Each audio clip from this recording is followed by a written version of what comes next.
Hi, I'm Helen Bauer, and this is the Heart of Hospice podcast. The Heart of Hospice podcast is your source for compassionate and informative discussions about hospice and end-of-life care. I'm a certified hospice and palliative care nurse with over 15 years of experience. Whether you're a caregiver, someone with a serious illness, or you simply need to know more about hospice care, this podcast is for you. Join me as we explore all the aspects of hospice, from the details of caregiving to the emotional and spiritual dimensions of end-of-life journeys. For more resources and to connect with me, visit theheartofhospice.com and find us on Facebook, Instagram, and LinkedIn. Keep listening for today's episode.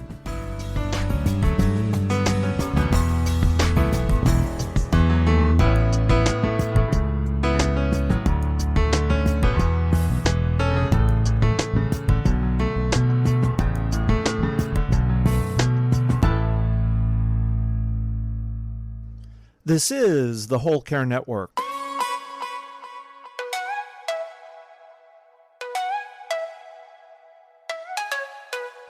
Helping you tell your story one podcast at a time. Content presented in the following podcast is for information purposes only. Views and opinions expressed in this podcast are solely those of the host and guest and may not represent the views and opinions of the Whole Care Network. Always consult with your physician for any medical advice, and always consult with your attorney for any legal advice. And thank you for listening to the Whole Care Network.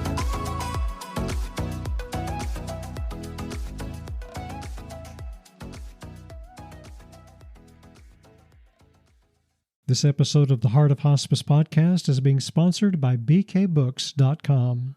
Barbara Carnes and her team at BK Books have created the Approaching Death Support Kit to help educate and support families with clarity and compassion. This new bundle is a practical, ready-to-use resource for the bedside and includes many of Barbara's most trusted booklets. For more information, visit bkbooks.com or see the show notes for the link to bkbooks.com. My guest today is a hospice and palliative care doctor working to help healthcare workers survive and thrive while caring for people with serious illness and their caregivers. Emma Jones is a practicing hospice and palliative care physician who's also worked as a pediatric oncologist and a general pediatrician. With over a decade of experience mentoring residents and fellows, Emma has become a guide and an uplifter for countless healthcare professionals who are navigating the turbulence of the modern medical system. In her book, The Phoenix Blueprint, Emma shares the skills and practices that have allowed her to emerge stronger from her own burnout and rediscover her calling to serve patients and her colleagues. She draws on yoga traditions while respecting each person's unique path, and she provides a step-by-step guide to help those in healthcare rise like a phoenix from the ashes. Emma and I talked about her self-care. It's very important to her, and she has an interesting name for what she has as her go-to healthy self-care habit these days. Emma experienced a very intense burnout that ended with a strong emotional event that affected her job and her personal life. As a physician, she felt like when this happened that she had lost part of her identity, and now she helps other physicians to avoid that kind of burnout. You can connect with Dr. Emma Jones on emmajonesmd.com, and you can find her book, The Phoenix Blueprint, on Amazon and in major bookstores. Stick with me for this conversation. It's really an in-depth look at how burnout affects not only hospice and palliative care physicians, but all healthcare workers who are supporting people with serious and life-limiting illness. Great conversation. There's a lot to learn.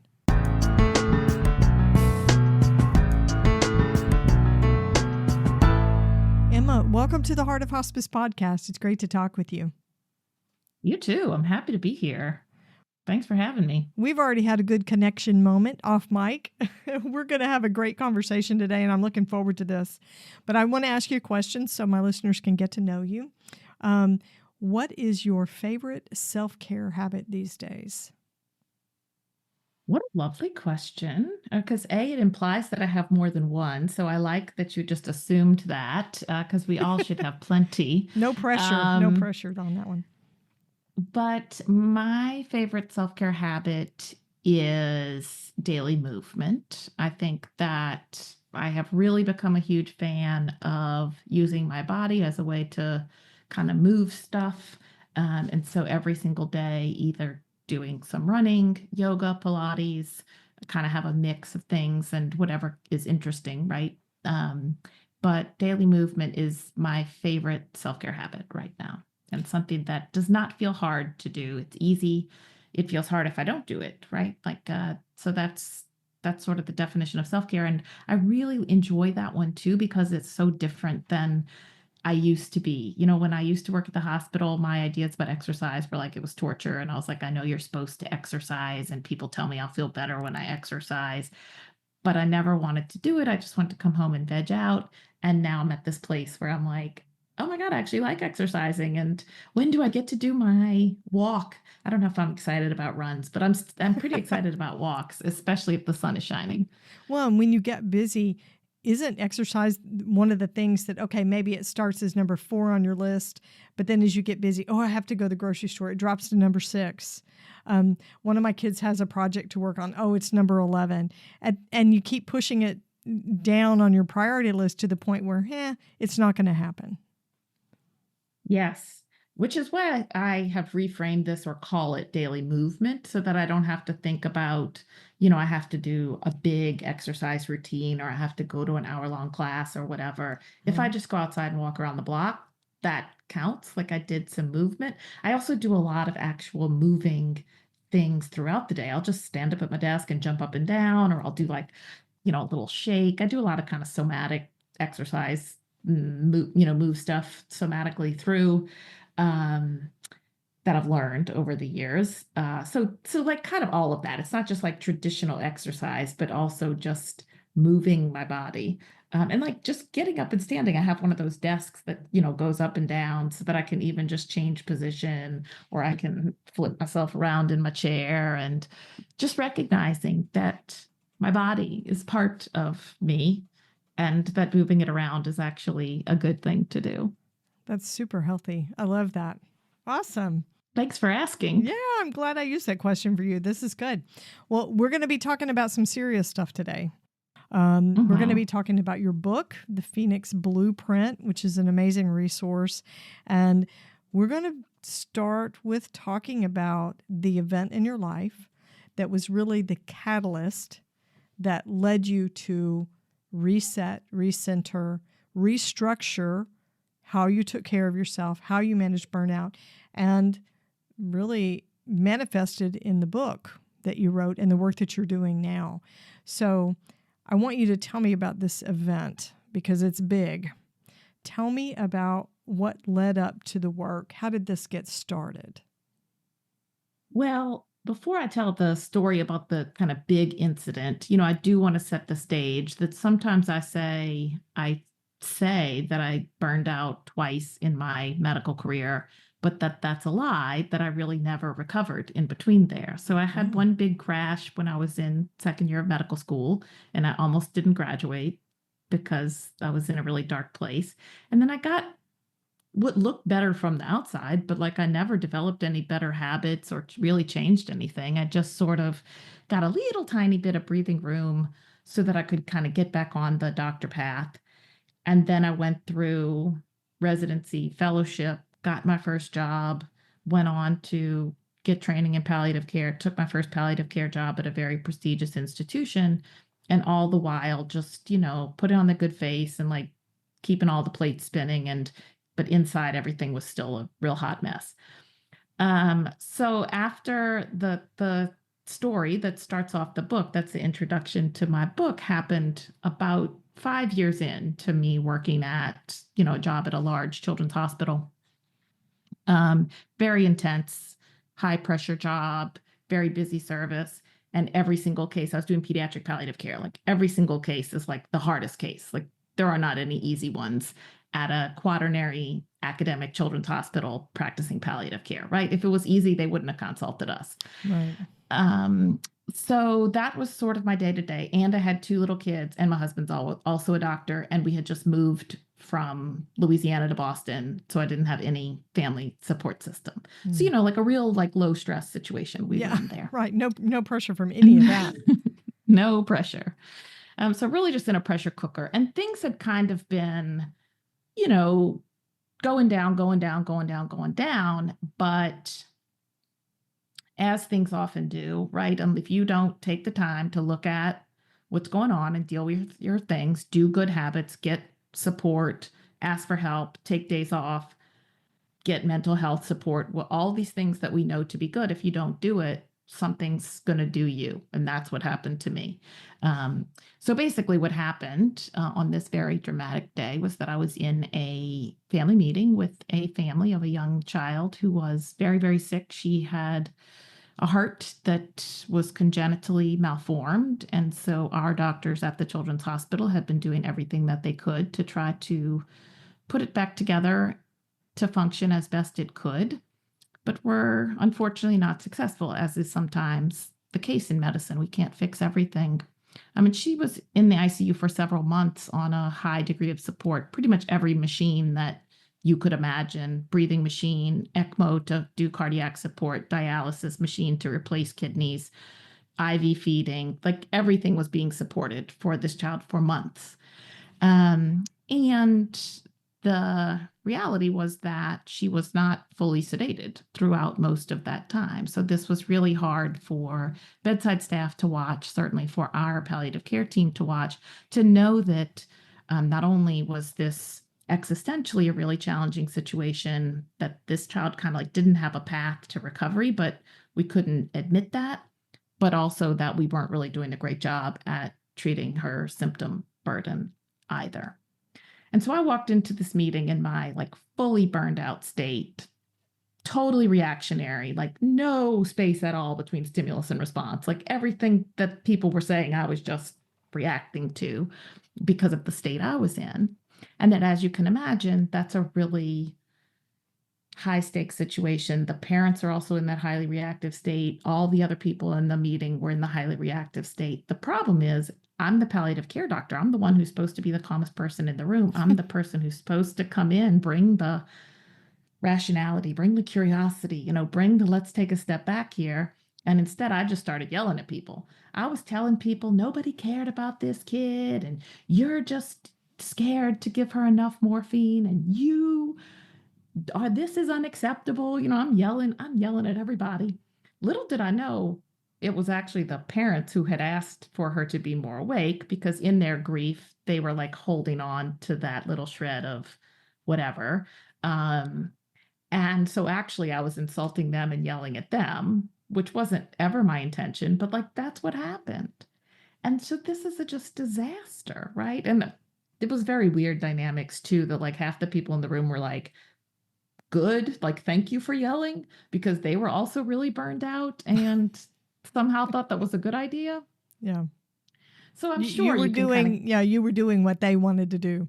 Right. I was saying on the outside how they felt on the inside. Right. So I think that is, in reflecting on this, that's actually one of the things that mortifies me the most, is like, why wasn't everyone in that room like really scared about how I was acting? Only a few people were, like 2 people were like, we think something's wrong with Emma.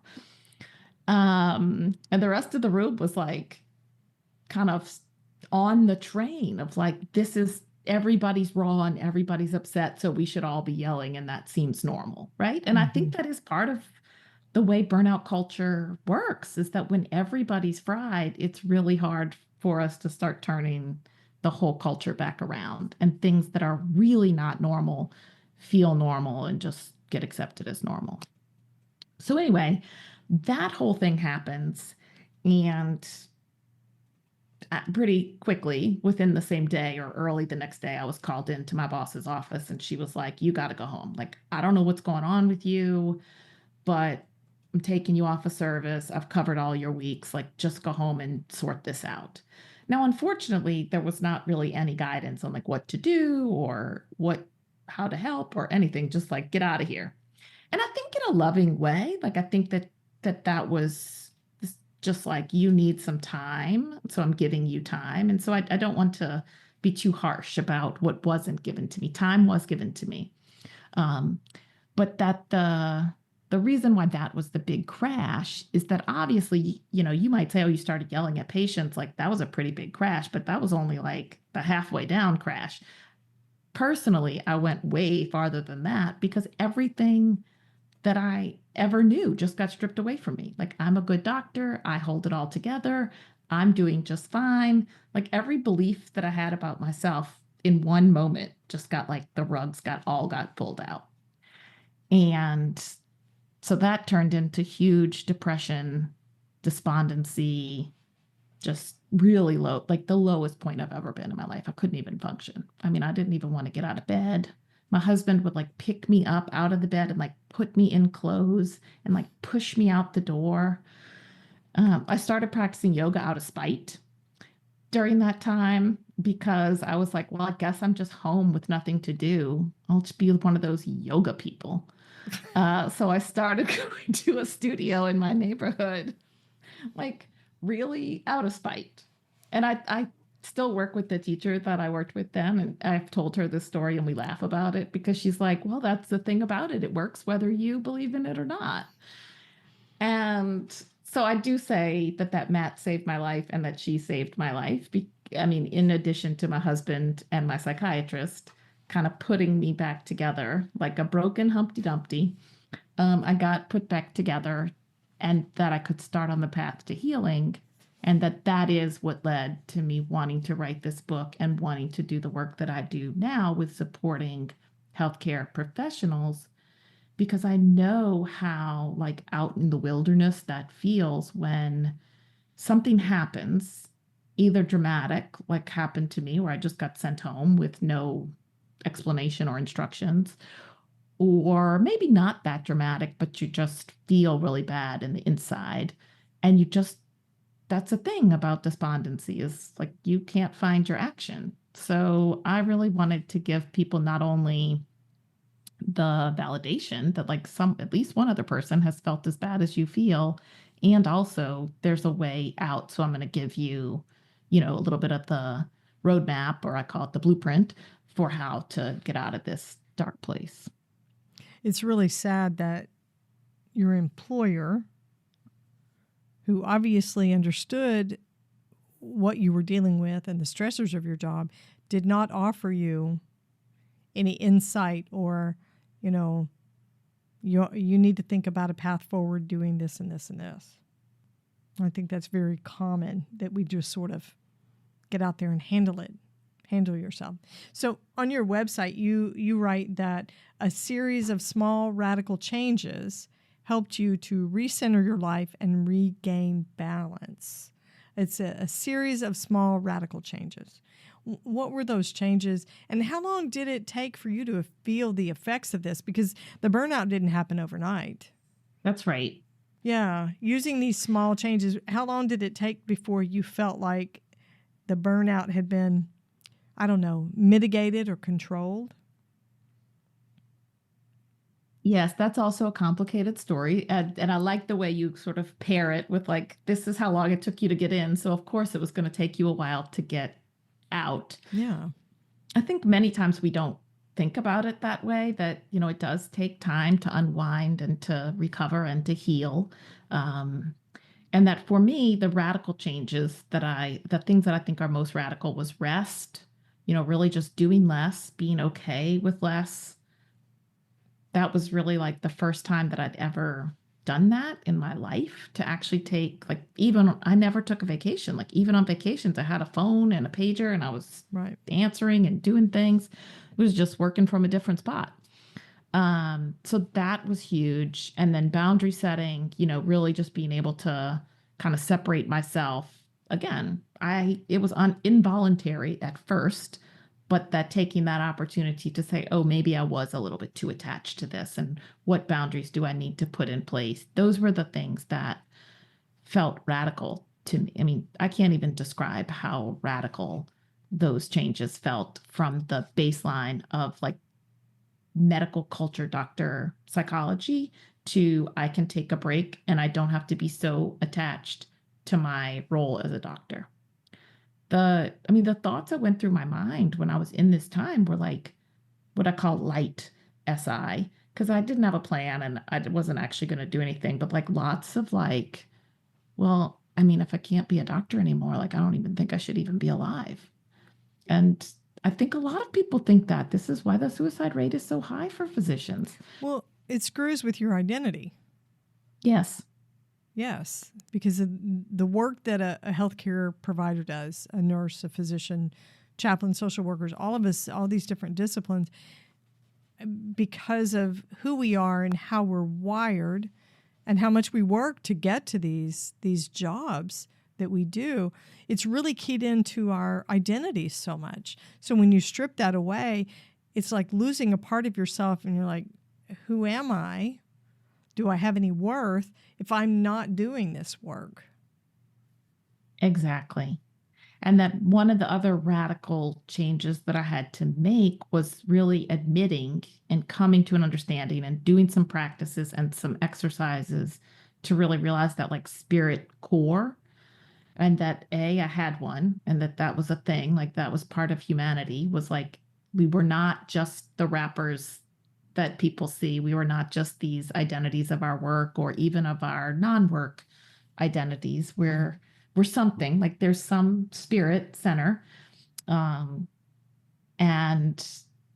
I developed language for that through yoga philosophy and through studying with some of the spiritual care people on our IDTs, quite frankly, but I had to come to that understanding, because I think the medical culture does not really allow for that very well either. So those were the sort of like key elements. The 5-week leave was transformational in that during that time, because I was working with psychiatrists, because I was, out of spite practicing yoga, but it was doing its thing. Right. And because I was kind of intentionally saying, like, I'm a fixer. So like when I was like, okay, people who don't know what they're doing, who are people who know about that? People who've like had tragedies. Let me read some books about like post-traumatic growth and like what happens when you have a tragedy. So that was the space I was in. Like I was just trying to figure it out. And it was all about central core spirit type of stuff. So I started figuring that out, and I touched peace. Like during that 5 weeks, there was at least one moment where I was like, this is what it feels like. Never in my life until that point had I said would I have ever said I ever felt good. And I didn't know I felt bad because I never felt good before, but I touched it. I touched it one time. I didn't know how to stay there. I didn't know how to like go back to work and maintain that. But like, at least I knew, okay, this different kind of feeling exists. And now I know what I'm looking for. But other than that visit to the nice place, everything else took a lot of time, because then, 5 weeks at the beginning of it, I thought was a long time. But then by the time it was over, I was like, oh boy, now I got to go back to work. I haven't figured this all out yet, how to actually go back to work. In 5 weeks. Yeah. Yeah. In 5 weeks. So I still was kind of like walking wounded at that point, but could get back to functioning, and then was continuing to do the things that I had been doing during the 5 weeks. And then the lockdowns actually were a hidden gift for me. The forced slowdown and the space to breathe and getting away from some toxic workplace dynamics, because we did pretty much take our entire palliative care operations remote for a period of about 6 months. And then having time to like do hobbies, even though there were weird things that I would have never thought about doing. Like I didn't write in my journal, like, I hope I get to have a sourdough starter one day. But it was really fun to have that time and space to just kind of be, right? Like just be a person. Yeah. So that was like another little visit. Like I got to touch peace again, weirdly, right? Because that was such a stressful time for so many people in healthcare. But my experience of it was a respite that I needed. And then the big turning point where I couldn't actually heal until I changed my circumstances. I had to get out of the situation. And the big turning point was when, things were opening up again and all of my institution was like, oh, great, we can just go back to normal. And I was like, oh, we're not going to change anything? Like, we just changed so much so fast. We just proved we could innovate. And our response is like, let's just go back to the way things were. Right. I'm out. Like, that was like my last straw. Like, I was like, I am not aligned with this. This is a value mismatch. It always was. Like, I'm a community facing person. Being in the hospital walls was always going to be some friction for me. But that was really like, oh, this is too much to get over. And then once I jumped out and came into community hospice, pretty quickly, like within months, everything sort of untangled and unthawed and like my muscles unkinked. And I mean, I didn't take any time off. In fact, for a little while, I was working at both jobs, but I felt like I was on vacation for like the first year that I was in my new job. I was like, I kept saying like, this is so easy. And people were like, you're a hospice doctor for children. Stop saying that. You sound like a real crazy person. There's nothing easy about that. Don't say it's easy. But compared to what you were doing. Was compared, and the match was there. Like the match with what I excel at, what I wanted to be doing. Like, so the ease was there. It wasn't easy, but there was ease in it. Does that make sense? Yes. I am loving this conversation, but we're going to take a break right now. There's more to come. This episode is being sponsored by bkbooks.com. If you're caring for someone at the end of life, whether you're a hospice professional or a family caregiver, you know how important it is to have the right support and information. Barbara Carnes, award-winning end-of-life educator and hospice pioneer, has created a bundle of booklets that's an essential resource for anyone supporting a dying person. The Approaching Death Support Kit from BK Books offers practical guidance and compassionate insights that ease fear and help caregivers know what to expect during the dying process.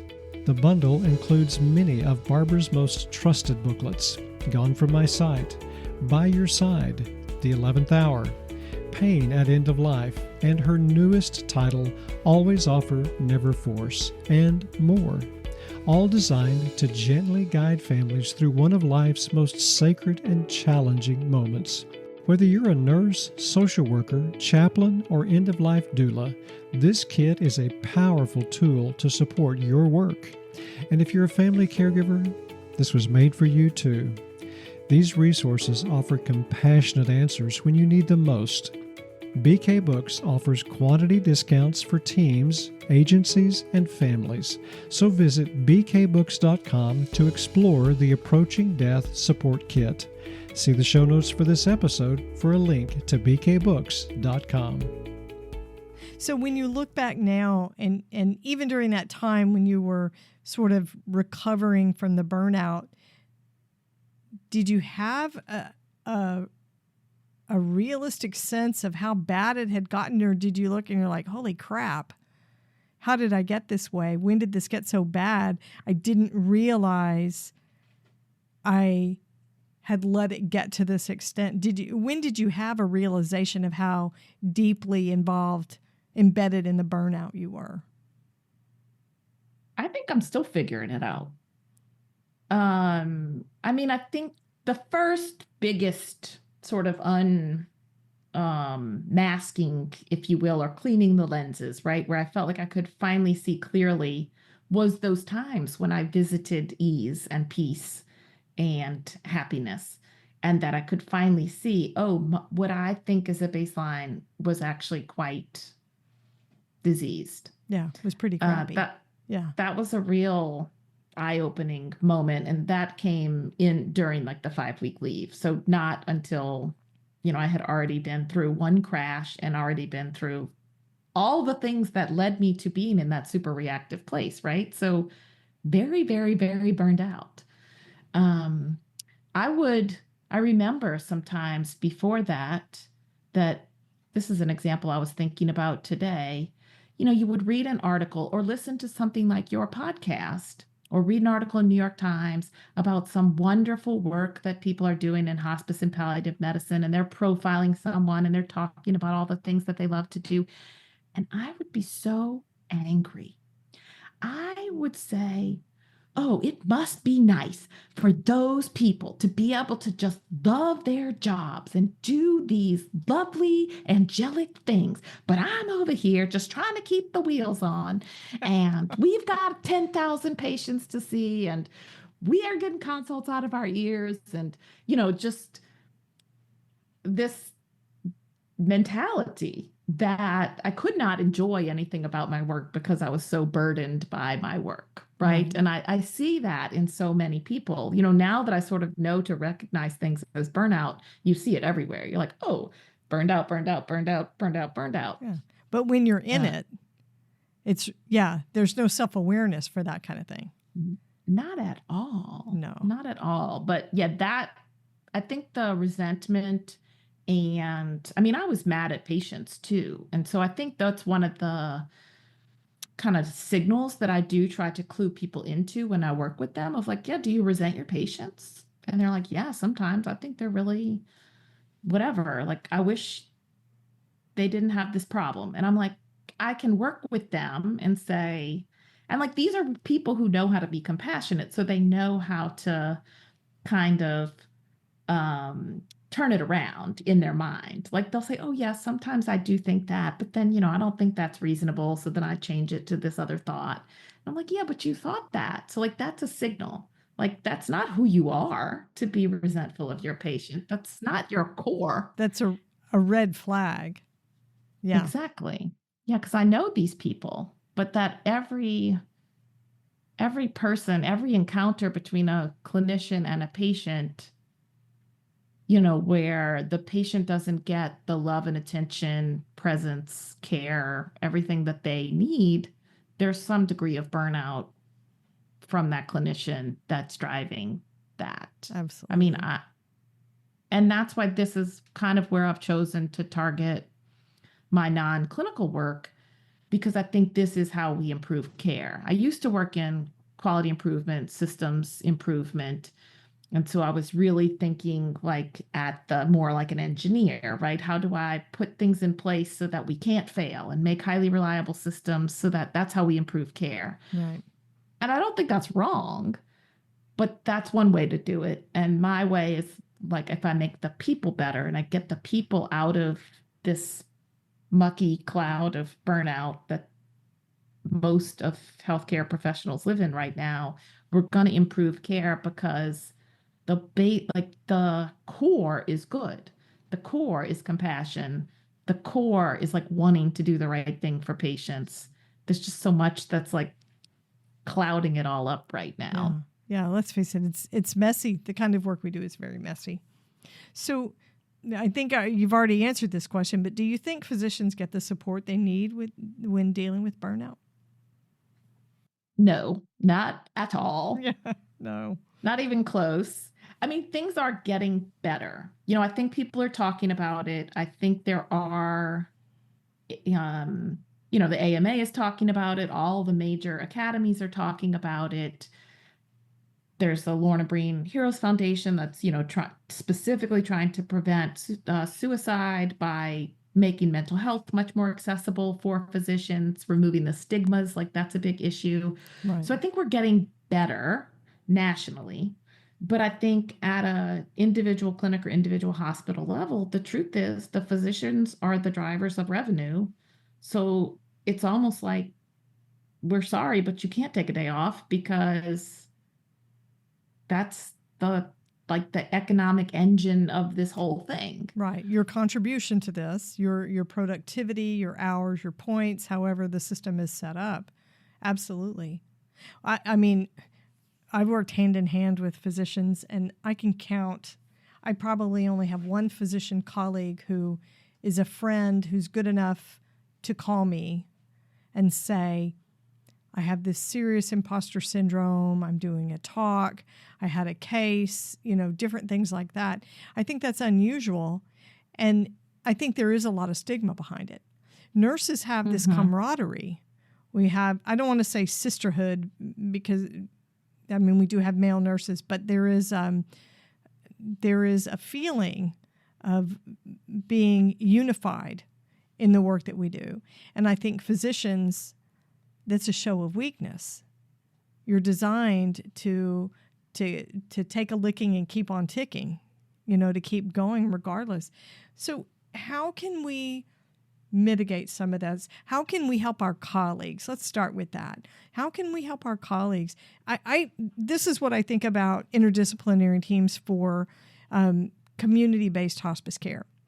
What I see in interdisciplinary teams is a lot of times that hospice doc will come in. He meets with the interdisciplinary team, say, once a week or once every 2 weeks. He's not a full-time employee, so he's not in there embedded in the team all the time. He has professional contact during the meetings. He's accessible to nurses all the time. He or she is accessible to nurses. And, conversing and caring for patients and providing orders and troubleshooting. But as far as,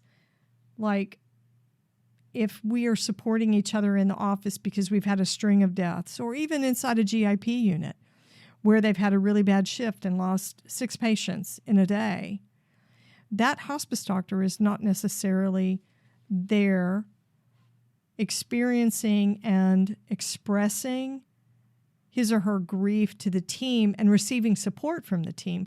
I think they're a little bit isolated, maybe a little bit, I would use the word disenfranchised inside the hospice team itself. What do you think about that? I definitely can see that. I have the privilege of working at a very large hospice organization where we have many physicians. So we kind of have our own cohort, many of us who have experience for a long time, right? So we have an ideal situation. But my colleague, halfway across the state works at a smaller hospice. She's only one doc. Right. And is exactly the situation you described, right? She's not even in the hospice all the time. Most of the time she's working at the hospital in a different capacity. Right. And that is probably the norm for most hospice agencies across the United States. So, what are those people going to be susceptible to? I think the isolation is huge, and naming it, asking about it, and I think the way that the hierarchies of medicine are really turned on their head in hospice. So that's actually another driver for physicians, because it can be very confusing. When I'm in the hospital, there's sort of a hierarchy structure where I understand where I fit, but then on the hospice team, I'm actually kind of like this person hanging off to the side. Yeah. And it's a different culture. It's a different culture. As a nurse, I have to tell you, I've been a nurse for almost 35, 36 years. I absolutely love that. Yeah, the autonomy that the nurse has, and we're talking across, each discipline has an equal footing inside the engagement of the care of a patient. But it is really counterintuitive for a lot of physicians. It's just not what they're used to. Yeah. I think that your hope or your thought that the IDT supports each other is great. And I do receive a lot of support personally from our IDT team members, particularly spiritual care. And I receive that mostly when I'm at the hospice house, when we're physically together, and I can sit down in the office and chit chat, just like you just described, right? Like, this is kind of how we get support as humans. Of course, there are formal systems. When people work with me as a coach, they make an appointment and it's just their time. Right. That works really well. Obviously, I believe in that model, but I also believe in all the little in-between support that we do for each other. The stuff that happens on the fly when somebody says, "Hey, how are you?" Yeah, exactly. Yeah. So I think that our agency intentionally mixes our assignments so that we have time out in the field and time at the house as physicians, so that we do have some time where we're actually kind of like in the mix. And because we have a large agency and a large number of physicians, we have the luxury to do that. But I do think that including the physicians is probably important, like not saying, oh, they're just over there and not actually part of us, Right. is a nice first step. But that I also think that we can't overturn all of the culture all at once, and acknowledging that physicians may need time to talk to other physicians and encouraging them to find the space where there are people that they self-identify as their people and do feel that camaraderie with, right? Brotherhood, sisterhood, like we've been through some similar life experience, whether that's residency training or being the one who actually orders the medications or being the one who had to make a hard decision. The experiences are different, based on your role. And I do think that there's space for both. We can learn across disciplines, but then we do actually need some spaces where we kind of have our own team, so to speak. Absolutely. Absolutely. And that there are things that are really hard to admit. I have told my story many times. I am very comfortable talking about some of the hard calls that I've made and some of the vulnerable moments that I've lived through. But for most physicians, to even admit that like internally is impossible, much less to say it out of their mouth. Yeah. So it really has to be a safe space where they know that's going to be somebody that understands. And almost always they're not going to do that unless the other person is also a doctor. Yeah. I mean, that's the other reason why I started coaching doctors, because they're not going to go see anybody else, most of them. I mean, it took me having a major meltdown before I sought mental health support. And I had to see a psychiatrist. I was not seeing anybody who didn't have an MD. I'm not going to lie. Even though I get all support from all disciplines, and I mean, now I do music therapy and art, and I do yoga, and like, I love everything now. But like at first, when I was in that big pain, that was a big defender. That was hard to move. But isn't that somebody, that's one of your people? That's somebody who understands the work that you had to do to get where you are? Maybe not understanding the palliative care and the pediatric work with seriously ill kids, but understanding what it cost you and what you gave up to earn your credentials and do your schooling. I think that does make a difference. There's a validation there and a commonality that maybe an LPC or somebody else couldn't relate to. I think it's just different. So I get that. There you needed that connection. That makes sense to me. There's also another layer of defense, and all of this I now recognize because I walked through all of this, which is why I feel uniquely qualified to help walk other people, because we don't always want to just teach from our own experience, but I think that like I just said, if that's what's going to help people feel comfortable, then we use our affinities to kind of chaperone people as we go. We do that in our clinical work, and this is what I do in my coaching work as well. The other defender was, I'm going to harm this person by what I'm telling them, and that the things that I have to talk about are so horrible that if this person hasn't always also seen equal amount of horror, I cannot tell it to them. And that knowing that I take care of dying children was something that was hard for me to find, like the people that I could confide in. Yeah. Now, I would say that is a common thread that runs through almost everybody who works with seriously ill people, regardless of the age of the patient. I would see things as a field nurse and come home and never share that with my husband, who does not work in healthcare. I would never volunteer any of that information. I remember sitting at a holiday, family holiday. So I have a daughter who's a firefighter. And she and I somehow got to talking. She was talking about her firefighting job and some things that she'd seen. And she sees some stuff. She works in a very large urban fire department. And I'll bet. All of a sudden we were talking about burn victims and things like that. And it was as if she and I were the only two people in the room. And then we stopped because we were the only two people talking, and we looked around and realized that everybody was staring at us. Oh my goodness. We had gone into this very I would say, dark, deep conversation about the work that we did and some things that we had seen. And we realized we were sitting in a room full of people that could not relate to what we did on any level and were horrified by what we were talking about. And I'm like, oh, this is probably a conversation for another place, another time. And I think that's where we end up as hospice people. We're not going to share some of that stuff. It's almost like keeping the purity of your personal life away from some of the really hard things that you see in your work. Yes. Yeah. And I think to some extent there's a real protection in that. You know, I know that when I was in a bad place, and what I see from a lot of people who are kind of in that burnout soup is a want to vent a lot. And I think that we know from the research that venting doesn't actually help you.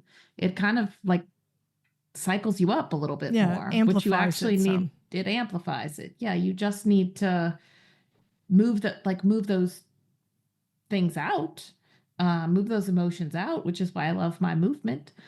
But you would be much better served to just go out for a run with a friend and not talk about anything than to go vent over margaritas with your coworker. Right. That in terms of like what would actually help you. The venting feels better in the moment. But it doesn't get you anywhere. It doesn't really get you anywhere. And in fact, it might actually get you the wrong way. Right. Amp you up in the wrong direction. So talk to me about Recharge Studio and the coaching services that you're providing there. Yeah, so the Recharge Studio is just kind of the umbrella that I call for all of my online coaching space. I have several programs targeted at healthcare workers of all disciplines. I don't only work with physicians, although, of course, I feel like that's the experience that I understand the most deeply. Right. We have initially worked on burnout, but recognize that not everybody wants to identify that way. So now kind of work with what I call unstuck. If you feel stuck and you want to get unstuck, that's the way we frame our most recent program, and that we work with people online and can work with people in any state through a mixture of group coaching and kind of online video-based coaching. I do also do private one-on-one coaching for people who are in that real pain, deep, dark state and don't know where to start and don't feel comfortable jumping into a group. But one thing that is a theme of my missions across the board is accessibility and access. And I don't ever want I want to be able to have something at a price point that people can do it. And that group and video really allow me to have a way that I can do that. And that one-on-one and that high touch is for people who need that. But of course, comes with a higher price tag. Sure. So tell me how listeners can connect with you, look at your services, and find out where they fit in for your coaching. Great question. Thank you. I appreciate the opportunity. Check out my website, emmajonesmd.com. On there, you can find out more about the book, additional resources that we have, workbooks and worksheets that go along with the book. There'll be a link to where you can buy it, which is Amazon or any bookstore, as well as our current programs. If you are in a state where you want to talk to somebody right away, there's a book a call button, and we offer our first session for free so that we can help you figure out what your first step is, whether it's to work with us or not. We are going to sort that out. And if you feel stuck and want to get started with our 6-week program, we are open for registration, and you can just get a link there to get started, or you can email me and ask any questions that you have. I also love to collaborate on things, and I'm coming up with new ideas and new programs all the time. So if anybody gets inspired to work with me or come up with a program of their own, just email me, and I'd love to talk about it. Nice. What's your email, Emma? Emma@emmajonesmd.com. Awesome. I will have links in the show notes to all of this. So one last question before we close. Emma, what are we getting right in the end-of-life industry? We are getting a lot right. I do think that hospice care in particular is a rare harbor in the storm of the chaos of the medical system right now. We get to go into people's homes. We get to provide wraparound care. We do get to spend time with people. Maybe not as much time as we like, but a whole lot more than most other healthcare professionals. And I think actually, although sometimes the hospice benefit feels very constraining, that actually leads to better health outcomes, with this sort of less is more type of situation. So I think we're actually doing a lot right.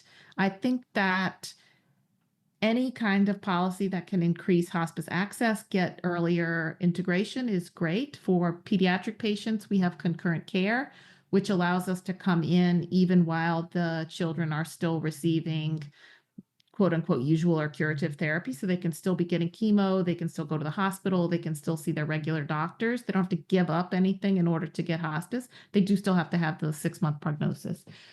So that's been huge. And some version of that, for more ages might be a nice innovation. But really, we also need, just more people. We see more people. I mean, this is really the main thing. More people, more time, more money. But end of life, my goal, I don't know that there is such a thing as good death. I think death is really hard and really messy, and that we're here to kind of do our best and show up and have it be companioned. And I think hospice does that really, really well. And I also don't have a bias towards death at home. I do really want death at location of preference. So for some people that's in the hospital, for some people that's in the hospice house, and for many people that is at their home. But I feel like it's my job to make sure that I've removed whatever barriers there are to you having what you want. I'm not here to tell you what you want. Right. And I think we're doing that right most of the time too. Earlier integration feels like the right answer, and more access to home services for more different kinds of homes and different kind of people in their homes. So diversity is another big sort of innovation, because the hospice benefit's great, but it was made for a very narrow set of circumstances. And now we have a very wide set of people that we're trying to encompass, and we haven't changed anything substantially yet. Yeah. Whether we're going to get any airtime in the current political environment is an open question. I'm not sure, but I think it's still worth trying. And there's lots of smarter minds than me. Health policy is not really one of my main things, but I know that policy is the way that change happens. So, right. And I think we can all agree that change needs to come. But I got to tell you, I love that concept, the term that you use, wraparound care. It just sounds like we're bringing in care that hugs a family and a patient. That's what we do. Emma, thank you so much for being on the show. You're awesome. Keep doing the work that you're doing. We need it so badly. Thank you so much. Been a pleasure to talk to you. Thanks for listening to the Heart of Hospice podcast. Check out our sponsor in the show notes, and please leave a rating and review on Apple Podcasts. We would appreciate it if you would share this episode with your friends and family and anyone who needs to know more about hospice. Connect with us on Facebook, Instagram, and LinkedIn. And remember, no matter who you are or where you are in your hospice journey, you are the heart of hospice.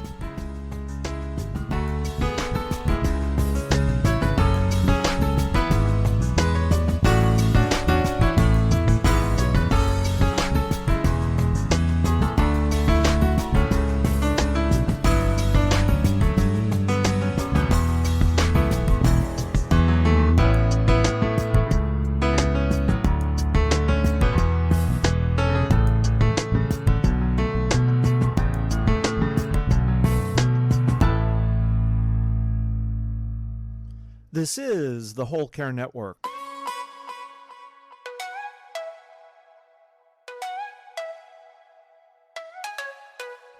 Helping you tell your story one podcast at a time.